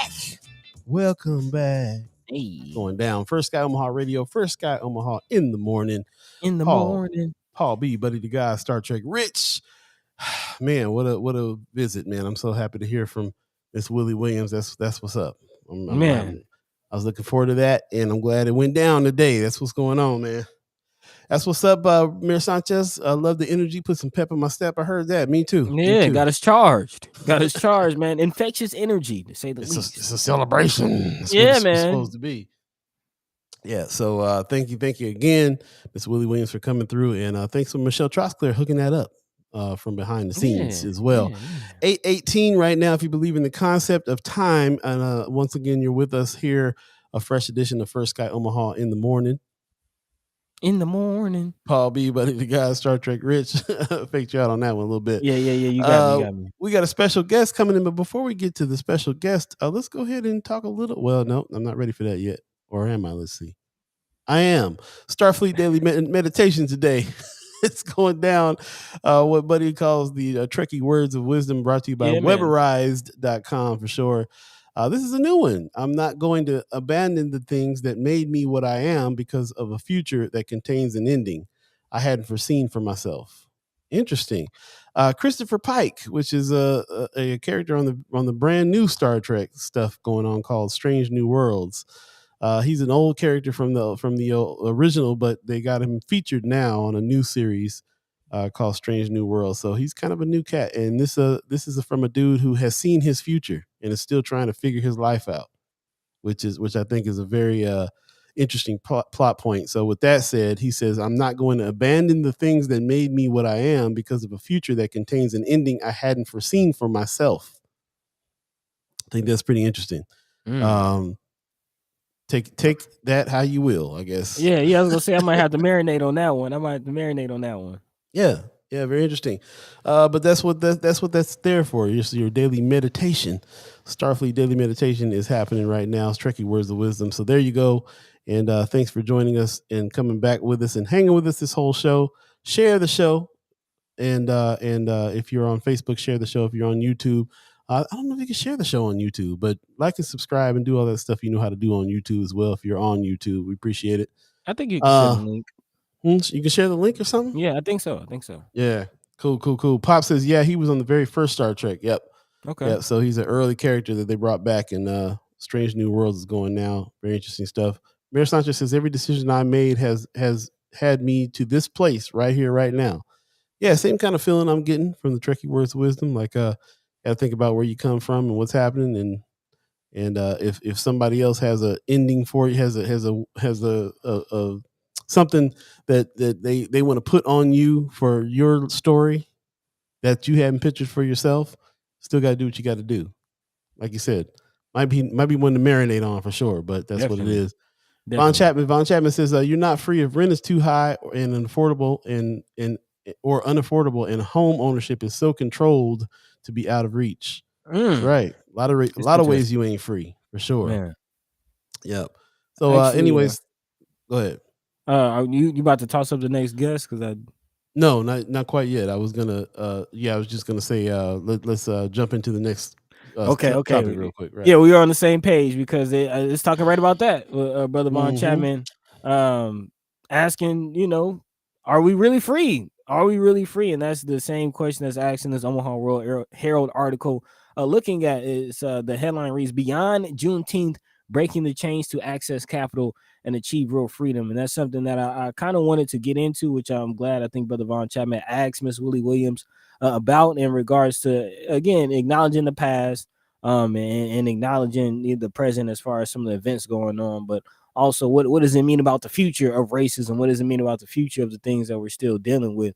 And it asks the question, are we really truly emancipated? Again, while it is important to celebrate a day that freed our ancestors from the physical bondages and the inhumane capacity of slave owners to treat them as less than human beings, we must also look to the day as a reminder we have yet to successfully free all communities from the vestiges of restraints, controls, and power structures that bind us far beyond the physical realm of being enslaved, i.e. the mental slavery that we find ourselves in, not necessarily even being able to envision a future for ourselves. Again, a lot of people stuck in the now, living check to check, just trying to survive rather than thrive. And participating in capitalism through business ownership is one of those things that has caused that. Again, many people were then and still remain reluctant to accept our access to all that our country offers. The quest for equity, fairness, and impartiality, at the least from the federal government, has been attempted through years of court rulings and reforms, but yet still, even after 150 years, we are still working. And again, even as Brother Von Chapman stated, housing, employment, education, it's all in shambles right now. But the Biden and Harris administration has responded in trying to correct some of those actions. There has been executive action for more than 90 federal agencies who've all been instructed to scour their agencies for changes that could be made to provide more equity for the underserved. And as a response, agencies have released a combined total of 300 new actions to address barriers to equity in federal services. The federal government procures 90% of its goods and services in America each year, and of course is the largest purchaser in the world. And the Biden administration has set an agency goal of increasing federal spending to small disadvantaged businesses by 50%, by the year 2025. Acting on that goal, the Small Business Administration has made several changes to give disadvantaged small businesses more access to federal contracting dollars, something that we've been talking about specifically in Omaha, and making the comparison with Atlanta with private contractors and that the development, as you know, some of these apartment buildings get built, even as they plan on expanding the Eppley airfield. If you get small businesses, minority contractors involved in that can raise the economic base. So again, securing some of those SBA contracts, some of those government contracts can go a long way in kind of reversing the tide in the economic impact of the legacy of slavery. In addition to that, and Miss Willie Williams kind of alluded to it as far as the importance of education and directing education towards a more holistic view of America's history, not just talking about CRT, but just talking about the truth. And this goes a long way when you add in the HBCU element of what's been going on, and a lot of the contracts, a lot of the just support that HBCUs have received from the Biden administration. In total, funding has added 24 new women's business centers, thus tripling the number of centers located on campuses of HBCUs, which are historically Black colleges and universities, and continues the expansion of the largest WBC network in the history of the SBA. So again, universities like Morgan State, Benedict College, Virginia Union University, Jackson State, Miles College, Savannah State, just to name a few, will be added to the list of, again, women's business centers across the country. So a lot of elements coming out of the Biden-Harris administration in regards to, again, trying to at least acknowledge the legacy of slavery. And then you add in on top of that what's going on with the Reparations Council out in California. Yeah, interesting. I also read something about the Fannie Mae, who's a lending office that is looking into the disparities with Black people, with renters and homeowners. Yeah. Finally, kind of acknowledging something on their own as well, which I think is pretty interesting to self-awareness that these companies are having to try to dig into these things. Yeah. Speaking of the self-awareness part of it, even Channel 3 is changing some of the way that they do their business in regards to the display of mugshots. And we all know that that's actually a large part of why we do what we do, because a lot of times some of the happenings in North Omaha, you kind of get the mugshot, the blackface, quote unquote blackface on a mugshot, and then that's kind of what everybody sees. So Channel 3 did recently announced that they are changing their policy on mugshots and moving away from the use, especially when it's not necessarily important or integral to the story itself. A lot of times mugshots have just kind of been used in a sensational fashion, and a lot of times it's Black and brown faces in these mugshots, which again perpetuates a narrative of who is more likely to be of the criminal element, which is not necessarily true. Right. So yeah, those types of things are happening on a official corporate level. Interesting. I got introduced to this idea when we were working with Michael Scott over at Mind and Soul, and Michael Scott has a mugshot that's out that some people were using when they were talking about him with whole other stories and whole Man. Yeah, and they dug that one up and used that one like it felt like on purpose that they did that to him, and it was really something else. It was really messed up that's out there. It's a police tool, really, for the police. It's not really for the press. Like it's definitely a sensational thing. So shout out to Channel 3. KMTV is really trying to step up and do a lot of different things. They're kind of the first ones to come out when you call to come out and cover anything in the Black community. And they're trying a little bit harder than some of the other networks for sure. So shout out to Channel 3 on that. But yeah, it's fine. It's nice that somebody's finally acknowledging the use of mugshots as being a sensationalism piece for their, you know what I'm saying? Like that really kind of is a messed up thing when you realize what they're for. They're really just for the police to do their job, not really to be sensationalizing criminals that way. Yeah. Once you also add into the fact that a lot of those news stories, they never really follow it to the conclusion. And so your mugshot is out there and they don't add in the fact that, in the case of the brother from Get Out Straight Out of Omaha. Again, he was wrapped up in that whole out in West Omaha or West Nebraska he was falsely accused of rape. That was televised, it was in the news, his mugshot was put out there, and then eventually the charges were dropped and he was, found innocent. But yet still, if you Google that story or if you just Google his name, that mugshot pops up. Comes up, right? Right. Like Dynamite says, I saw Omaha Scanner posted a lady's mugshot sometime yesterday. That's it. Didn't have any backstory or any information. There you go. Out of context most of the time. Very true. Earlier in the chat, Wanda Lewis says, we still have to be granted permission to vote every 25 years. No one wants to talk about that. That's news to me as well. I didn't really know that. I guess they have to go in and fight for the right to vote every 25 years. I will definitely look into some more information on that another time. But that's a very interesting thing there to check out. According to what it is we were just talking about, that it's still a fight. It's still a fight that you have to upkeep, especially nowadays, man. There's so much that's against it. There's there's hundreds and hundreds of bills and things out there that are working against the vote, making it hard for people to vote. And nowadays more than ever, it's really kind of incredible. That's a very interesting point that Ms. Lewis brings about, because I was aware of it, but it wasn't on top of mind. It wasn't something that I necessarily thought of. But the last time that the Voting Rights Act was renewed was by President Bush on July 27th, 2006. So you kind of add that in, and we're about 8 years away from that being renewed. And the way things are going, I don't know how much of a foregone conclusion that will be. I mean, that's incredible.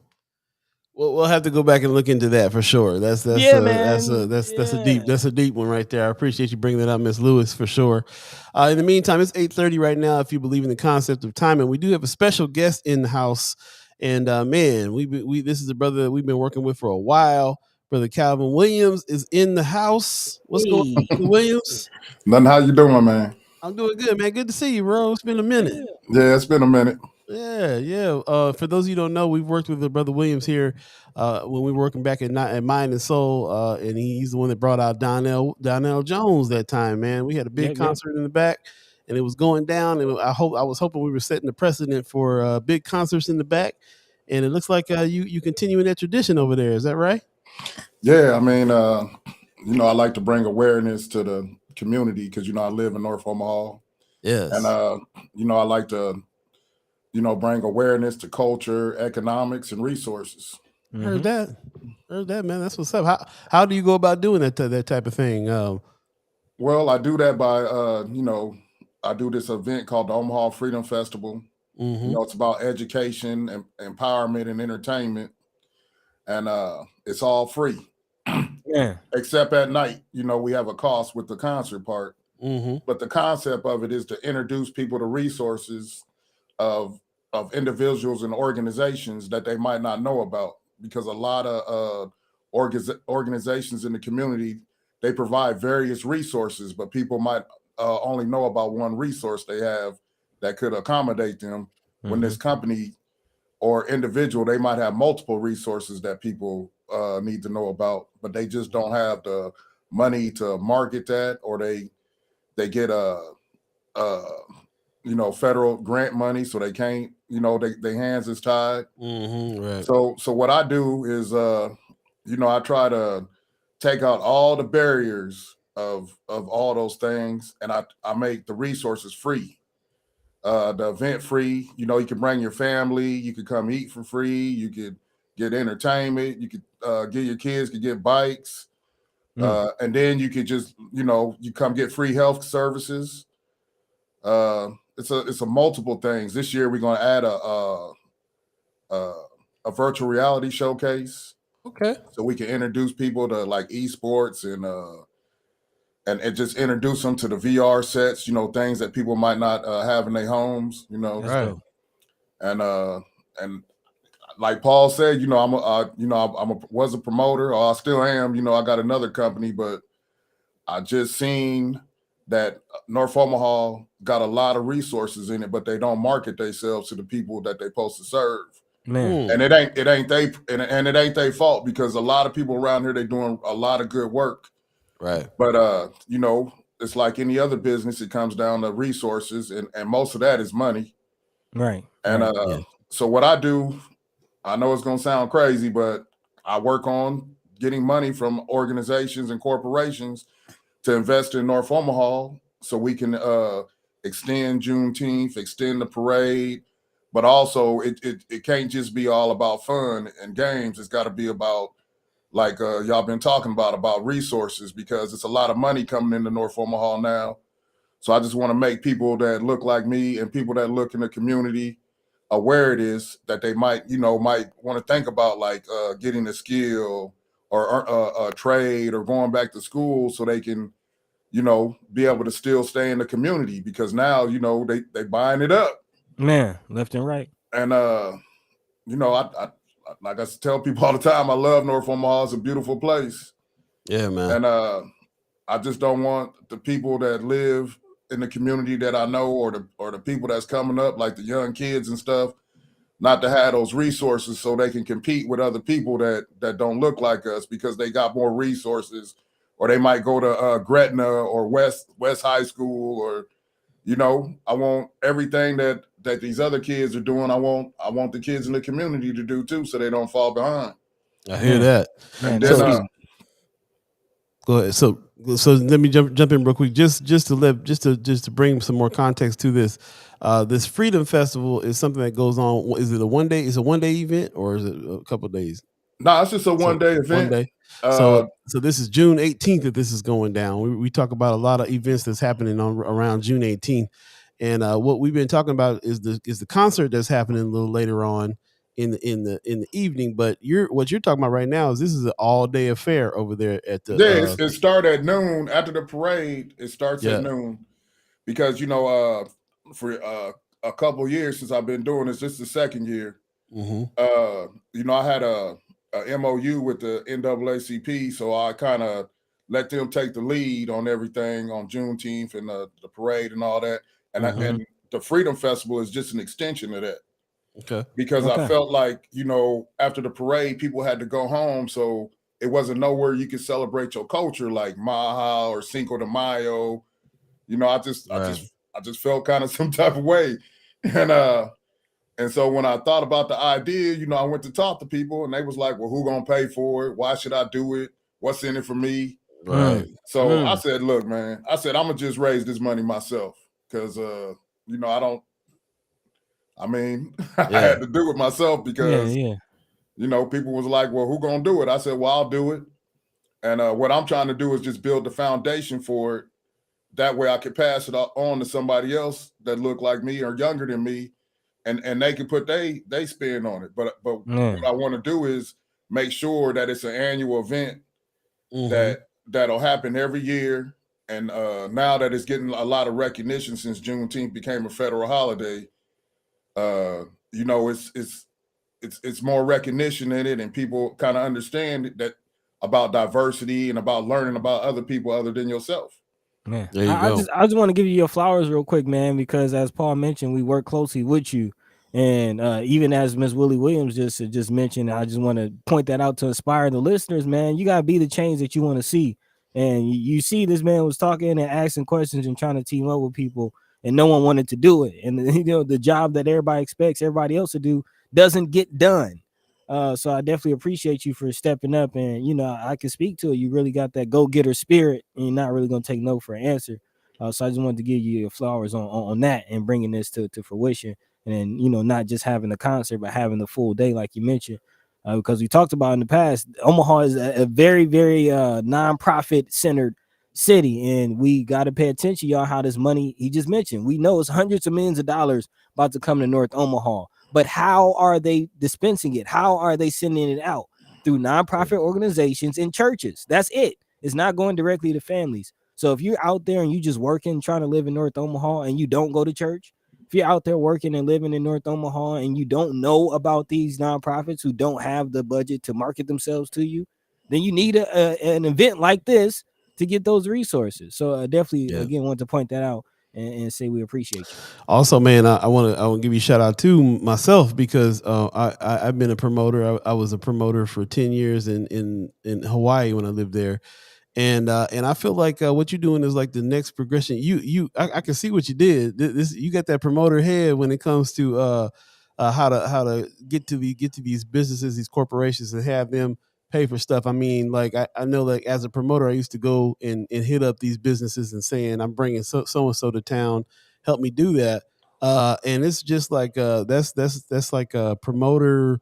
Like you graduated to like professor of the promoters when it comes to like you doing a whole day like this with different resources and bringing those things in. So I just want to give you a shout out with that as well. And also in the chat, brother, Sanchez says, is the funding coming from people of color or mostly not? Well, well, to tell you the truth, it's hard to get people that kind of look like me to see the vision. Because just with the Omaha Freedom Festival, people thought it was a concert. I'm telling people like, look, no, this is not a concert. I said, it's about resources, but if you tell people you're going to educate them, they're not going to come. So you gotta make it to where it's inviting. First, I said, look, when I told people they thought I was crazy, because I said, it got to be free. And they said, well, what? They said, well, how you going to make money off of it? I said, don't worry about that. I said, if you help me make it for free, then I said, you'll see the return on your investment, not right away, but it might take a year or two to see the investment. Right. And so, I mean, people started to get it because I believe in my heart that everybody want to know about people that don't look like them, but they might not know how to do it. And so this is a way to come and you could, it's a safe, it's a place where people know, and they could come there during the day and everything is free. And we just geared towards the family. Yep, it's free, geared towards families, geared towards culture, arts, like you said, all the things that we think that we need to do in the community. Because a lot of these people that are my sponsors, yes, they big corporations, and but it took me a second to even convince them because at first they were scared. Because you got to remember, when I came with this idea 3 or 4 years ago, Juneteenth wasn't a federal holiday. True. And I was asking people to invest money into a community where every day they seeing like somebody getting shot or but what made me really do this was when I was in class, I asked my class, how many people been to North Omaha? Didn't nobody raise their hand. Wow. So I just knew then, and then from interning a lot at like y'all said at nonprofits, I just because I'm a marketing major at UNO, so from there I just seen. I said, man, these people, they do great work, but I just think people in the community don't know about them. But then COVID brought so much light into North Omaha, like the people didn't know the biggest food bank in the state of Nebraska is in North Omaha. Heart Ministries. It brought all the resources. It just seemed like it brought out all the resources that people didn't know about when COVID came. But the problem with that is, COVID gone. So we gotta somewhat. It's not like relevance like it was. Now people talking about housing, they talking about employment, stuff like that. And it just, to me, I always tell my sponsors, look, what I want to do is try to help to create opportunity for people, not throw money at them, but help them create an opportunity so they can do things for themselves. And it all comes back to education. I just think that the more that we educate people that live in the community, the more better off we're going to be. Yeah. And then, like you said, the people that look like me that don't want to be a part of it, I just tell them, you can't be mad if something happened to you in this community because you didn't invest in it. Like me, I feel safe going anywhere in Omaha, right? Because people know me for just, like you said, doing concerts, doing the charity work now. And I just feel like if I got to be scared of somebody that look like me, then I need to move somewhere else. Right. And Man. so I'm going to try to Man. make it better, and I'm not going to do nothing that don't change people's lives. Yeah. You know, if it don't change nobody's life, I don't even want to be a part of it. I heard And, that. There you go. But also it's bigger than me because I don't do this by myself. Like for real, I might be the face of it, but I got a lot of people that make it look like I know what I'm doing. Like I might have had the idea at first, but it was me going to like talk to people smarter than me, like going to talk to Willie Barney, going to talk to Mike Maroney, Tim Clark, Ernest White, the people that I think that can make decisions is what I went to try to do. You know, back then, Ben Gray was our city council man, and I just told him, I said, man, you represent me, man, but I don't feel like I'm represented. I said, every time I go to St. Patrick's Day or go to Cinco de Mayo or go to Maha, I said, man, it's thousands of people there. They kicking it all day. They got the street blocked off. And I said, man, why can't I walk out my door and see that? That's real. And so Good for question. real, he challenged me then because he wrote me a check. And he said, well, I'm gonna be the first one to write you a check. And from there, I just went to, like I said, I went to talk to them 4 people and told them how I really felt. And they challenged me. They gave me money and challenged me to do the right thing. Okay, we gonna have to ask you back at another time because I want to dig deep into the conversation about the 4 people. That's you got. I got something brewing. I'll talk to you about it later because I'll definitely want to get to you and talk to you about that situation because we've been talking to them same people. It's interesting to see what they do, what they don't do, and we'll get into it another time though. Because right now I want to jump into the chat. Before I jump into the chat though, I do want to just acknowledge one thing to everybody that's here listening to this brother right here. Calvin Williams has told us about this plan 4 years ago. Yep. And said, no, we're not going to make no money the first time. It's going to take several years and here we are 4 years later. And this brother has been doing exactly what he said he was going to do. He built it exactly how he said he was going to build it. It's built to the point where this is happening now. And he has a full day of activity that's going on for the family, and then he's bringing A-list artists out for concerts later on that in the evening for grown folks to come and really have a chill time. And if you were back in the day and went to the Donnell Jones show, then you know what we're talking about out there at the Malcolm X Memorial Foundation, the center in the back. I was going to tell you that we can understand that it's a need for what I'm doing because the inaugural event had 6,000 people come. Hey, there you go. And there you go.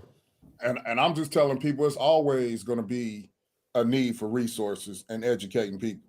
Yeah. So that's not never going to change. That's right. Like this year for real, I had so many people call me that I know this thing will run forever now.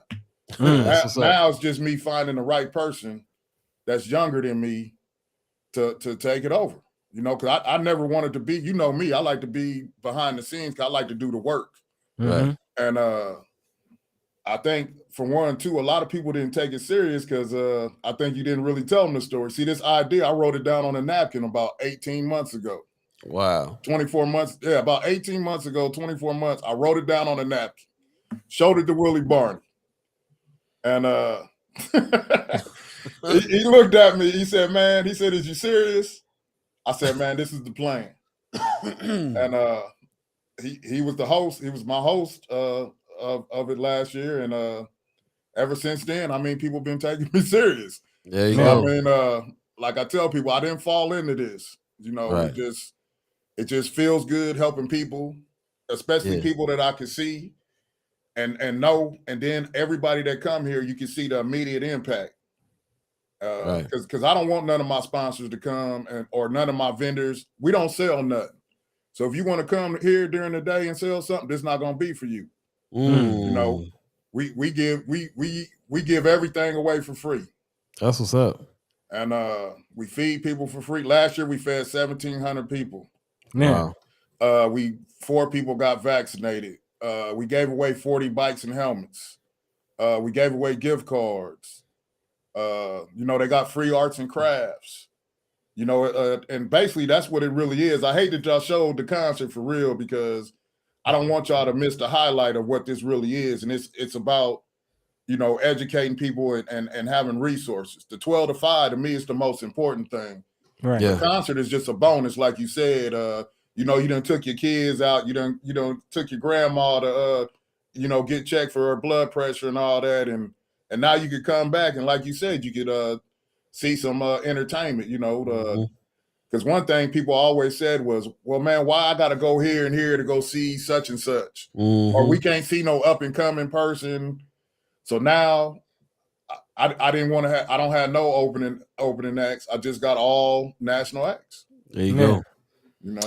Man, we coming up on the end of the show, bro. I'm sorry that we don't have more time for this, but so it's fine. I mean, I appreciate you just telling people about it, and to make sure that they bring their families, their kids out, right, and come have lunch with us after the parade, and just hear from the leaders of the community, and hopefully it's something there for you.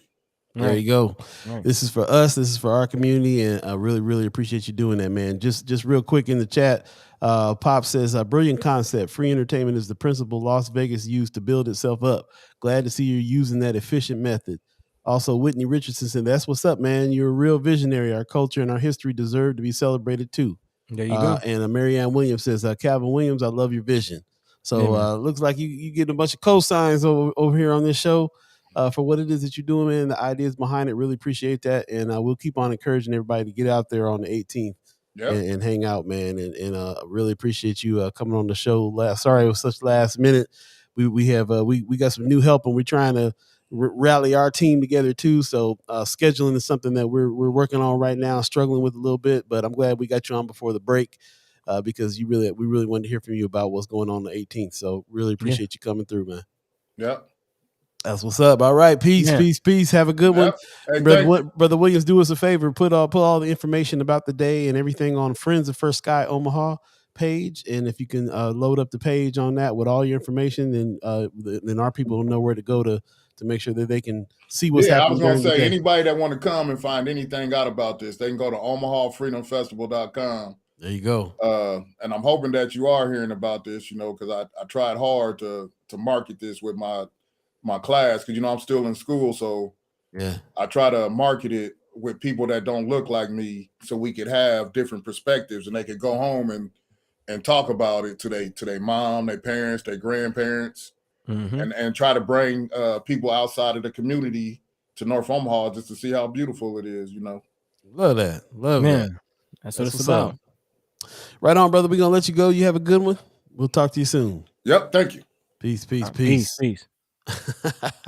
Man, that's great, man. I'm so happy to hear that and see that that's still going on, man, and everything that's going on. I'm glad we had him on because I wasn't even really aware of what was happening like during the day. Over there. I knew about the concert and everything that night, but so that's really great to hear from him. And we got that in the chat. Go to OmahaFreedomFestival.com and check out all the information there. We'll also load it up in Friends of First Sky Omaha, all the activities that's going on that day. And yeah, man, that's one of the major haps, and I'm glad we had him on because this is one of the things we've been talking about. So many things happening on the 18th, but Calvin Williams has been putting this together all year and for several years. So I love the fact that he's decided that that after the main events of Juneteenth, after the parade, there's still something to do to celebrate the day. That's what that's all about, and that's great. And so that's our first haps, and we might as well go ahead and jump into the rest of the haps. So get your shoulders moving. What's happening, y'all? What's going down? That's right. It's time for the haps. All the things that are going on this weekend. There's so much happening with Juneteenth coming up around here with our community. So really appreciate everybody hanging. And if you have haps too, let us know what it is that you think we need to be checking out. And in the meantime, between time, buddy, got some haps for the peoples? Yeah, well, let's just go ahead and continue our Juneteenth coverage, letting you know all the haps that's going on. Metropolitan Community College will also have their own Juneteenth celebration filled with a few speakers for you to check out, and that will be available via Zoom. So if you are interested, you can check out MCC's website, but they will have virtual lectures on one, how did emancipation really affect the enslaved African? Also, Juneteenth celebrating emancipation with Reverend T. Michael Williams, and also who's the pastor at Mount Moriah Missionary Baptist. Also, Juneteenth, the diaspora and the meaning of freedom across the U.S.-Mexico borderlands, which is interesting. Again, celebrating and acknowledging Black and Brown pride in our, brown brothers and sisters, quote unquote brown brothers and sisters. But yeah, man, definitely check out MCC, and if you can, tune in to some of those Zoom lectures. I mean, we have PhDs, historians, some real intellectuals speaking on the issue of slavery, the African diaspora, and the legacy of slavery in Juneteenth. So big shout out to Metro for hosting that. Definitely check that out. Also, if I'm not mistaken, Brother Senator Terrell McKinney will be having his town hall coming up, talking about community and the recapping of the latest legislative session. That's coming up next Thursday, June 16th, at the Malcolm X Memorial Center. Someone mentioned this will actually be the first time the Malcolm X Memorial Foundation will be hosting an official political event. So interesting. Yeah, that is interesting. Big shout out again to Brother Senator Terrell McKinney. Put some respect on his name if you can show up. That event will be at 6 p.m. To 8 p.m. again at the Malcolm X Memorial Foundation. Word up. That's all I got in front of me. I'm still kind of cycling through my pages. Well, I'm looking at a freedom. Let's celebrate Freedom Day, Juneteenth, National Juneteenth, Nebraska. This is what Willie Williams was talking about here. Where the Fabric Lab, 2514 North 24th Street. This is Saturday, June 11th, from 12 to 4. Activities, Kids Corner, free food, music, local vendors, family event for everyone to enjoy. That's definitely something that is happening over there, like the 24th and Lake Street area. So I'm glad that they're bringing all the Juneteenth stuff back to the Deuce in the way like everybody is, and we were blessed to have Fabric Lab over there doing their thing too to bring all that. So that's what's up. Black Dynamite says I'll be sitting with Terry Parker's band on Saturday at the Omaha Lounge 7 p.m. Hey. So appreciate that. Haps right there. Let us know about those kinds of haps, man. Brother Black Dynamite gets down on the drums, man. So that's what's up. And also get your tickets to Verbal Gumbo. I'm seeing in the chat. We absolutely will be talking about that. Get your tickets for Verbal Gumbo because the reunion is happening next June 16th. So coming up next week. And I got to tell you, man, the response has been overwhelming. Everybody knows that With Love Felicia will be back in town. So it's going to be a real treat. And seats are filling up fast. So get your tickets for Verbal Gumbo. Go to bensontheater.org. Definitely check that out. And get ready for that, man. It's going down in a real way. Also tomorrow, of course, that June 11th walk. This is the stuff that's going on right there at 24th and Lake, the Deuce area, and this is the walk that they were talking about as well. So Walk with Girl Trek, Omaha, Nebraska, June 11th, 8 o'clock to 10 a.m. 2-mile walk for healing and liberation along the North Omaha Trail. So that brand new trail that just got paved is happening. So definitely check that out. That's be your chance to go walk the trail, see what's going on with it, see where it goes and all that good stuff, and walk for a cause. And then when you get back to that Fabric Lab situation, there'll be stuff going on all the rest of the day there, like we were talking about a little later on. So 12 to 4, a lot of activities after the walk. It's going to be a full day of it, and that's all happening tomorrow. So definitely check that out if you get the chance. We got to talk about Steampunk Tea Party that's happening on June 18th as well, 3 to 7. If you're into a different scene on that day, then you can definitely check that out. That's going to be at NOMA, 24th and Lake Street area as well. Mama called Loves Jazz. I'm called Loves Jazz. Going to be happening at the Loves Jazz over there at 2510 North 24th Street. Same day as like all the other 18th. There's a lot of stuff going on the 18th. Yeah, and there's some, we have some alternatives, have some other things that can happen now. So definitely check that out. And as well on the 18th, if you are interested in this is also happening on June 18th, the Mass Poor People's and Low Wage Workers Assembly. This is where you can go to Poor People's Campaign.org and check this out, this virtual event that is in the spirit of Dr. Martin Luther King Jr., who started the whole Poor People's Campaign back in the day. And this is a rally for that, a moral march on Washington. So definitely check that out if you get a chance. Do not forget, the Omaha Farmers Market is open this weekend. It's downtown on Saturday, and it's at the Exarban Village on Sunday. Get your fresh fruits and veggies there.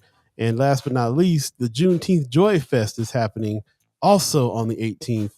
It's going to be right there on 24th Street as well. There's several things happening on the 18th, right there on the 24th and Lake Street area. Man, it's going to feel like native Omaha days down there. As much activity will be happening. Okay, you can just on the 18th, just go to the Deuce and hang out. Go down to the Deuce and hang out, man. Yeah, Joy Fest, baby. I'm seeing you, Manny, for sure. That Joy Fest is something else, man. And they keep on adding. I can't even keep up with the flyers. They keep on adding performances and stuff like that from people. Man, it's gonna be cool. It's gonna be cool.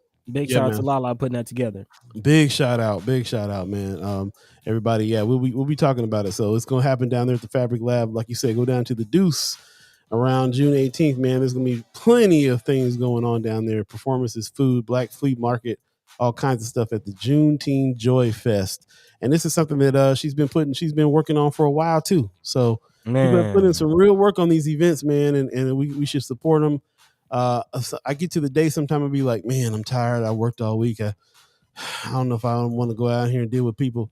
And then if I miss it, then I'll go, that thing was once a year. Why the heck? I should have just went. I should have just sucked it up and went. Man. Hey, man, show up and show out. Our people have put a lot of work in these events, and we really, really appreciate them doing that and want to support them. And like you say, man, just go ahead and get on out with it, because it's once a year that we celebrate Juneteenth. So don't miss it, because I think there's going to be some legendary things happening that day. And with that is your haps. And if you got any more haps, definitely put them on Friends of First Sky Omaha for us to be able to see and have some choices, man. I love the fact that we have choices, but remember, it's let's also get some coordination happening with each other. Gotta have some coordination happening with each other as well, because there's only, the numbers sometimes don't, it's hard to say, man. It's hard to say that we're gonna make we're gonna make a big showing at certain events. It's hard to say that we can do that if we got a bunch of them spread out all over the place at the same time. It's really only the same group of people that kind of frequent things. So it kind of waters down sometimes. So I'd like to see a lot more coordination next year, but I'm glad we got some choices this year for sure. And really appreciate that. So anyway, we're already late. We're going to go ahead and get out of here. Buddy, you got some words for the people? Man, as always, we love and appreciate everyone for tuning in, all the chat chimers especially. Thank you for joining this community conversation, this 2 hour of community storytelling, as we like to call it, because we all have a story to tell. So let your mind be free. Let your voice be heard, more importantly. And big shout out especially to Miss Willie Williams and Brother Calvin Williams for stopping through and speaking with us, letting us know the goings-ons for Juneteenth. I think we will be ending before the Juneteenth weekend comes. So again, we will be reiterating all the haps before we get out of here. But definitely make sure you get out and celebrate the culture. Make sure you celebrate the history in the future, man. That's why we made this season Spaces the place, and I think it's very apt that we're ending kind of on Juneteenth, because again, celebrating where we are in the spaces and the places that we are in the spaces and places that we're going, man. So again, we appreciate y'all. And also, before I get out of here, shout out to Mayor Sanchez. If you are going to the farmers markets and you have SNAP, double benefits, just ask the help desk, the help tent at the farmers markets. Let them know that you have SNAP and you can use your SNAP for get you some fresh produce. Oh, snap. That's what's up. Yeah. I see what you did there. Right on. Appreciate everybody who joined us today. Chelsea says, great show. Thank you. Have a happy weekend. I'm gonna have a happy weekend. Oh yeah. Most def. Also, a little later on, Pop says, man, just when I thought the show couldn't get any better, it does. I love it. Thanks for another uplifting, inspirational week. See you all Monday. Appreciate that, Pops. Kind words. Brother Sanchez says, Romy Rome's player. What are you talking about, man? Leia Keith says, the guys, you guys are the best. Grateful for your voices. Thank you very much. Brooke says, great show, guys. Thank you. Black Dynamite said, like John Witherspoon, you got to coordinate. Man, rest in peace, Pops. Rest in peace, Pops, man. Appreciate that. Whitney Richardson says, y'all are dope. Great show. Thank you, man. We can't wait to have you on. As a matter of fact, we are taking the break on the 15th of this month. That is next week. So maybe possibly we can get you on, Miss Richardson, Monday or Wednesday, and maybe Wednesday, and then we can talk about what you got going on, because you got some things happening. So Stay tuned for that. Marianne Williams says, great conversation today, guys. Thank you. Appreciate that very much. Appreciate everybody who has joined into the chat. I appreciate the Omaha tribe elders who allow us to be on this land and speak while we're here. Give thanks to our elders who are allowing us to speak before them. And I want to give thanks to all of you, the chat chimers. Without you, we would not have this. This is a group conversation. Group storytelling is what we're doing, and discussing the things that we need to discuss in order to find the language to go fight the battles. So thank you very much for you guys who are all of our chat chimers. Thank you to everyone who is a reoccurring member of the channel as well. If you're so inclined, go to firstskyOmaha.com, hit the donate button, and become a reoccurring member. We have members on there for $10, $25, $50, people that are supporting what we're doing here. And we really, really appreciate you doing that so that we can keep this conversation going. So thank you so much. And again, just, thanks for our special guest that came in, Miss Willie Williams, Mr. Calvin Williams, no relation. And just want to say thanks, man, because we love what we do here, and we love that we're doing it with you guys. That's what this is all about. So with that said, we're gonna go ahead and get on here and get this weekend started. Be safe this weekend, stay cool, and get ready for all these things popping up, man. Get your masks ready. COVID is still doing its thing. So stay tuned for that, man. Get your mask out if you're gonna be out and about. It's not quite over yet. So be careful out there. Be safe. With that, peace. By the way, Van Glorious, this is protected by the red, the black, and the green.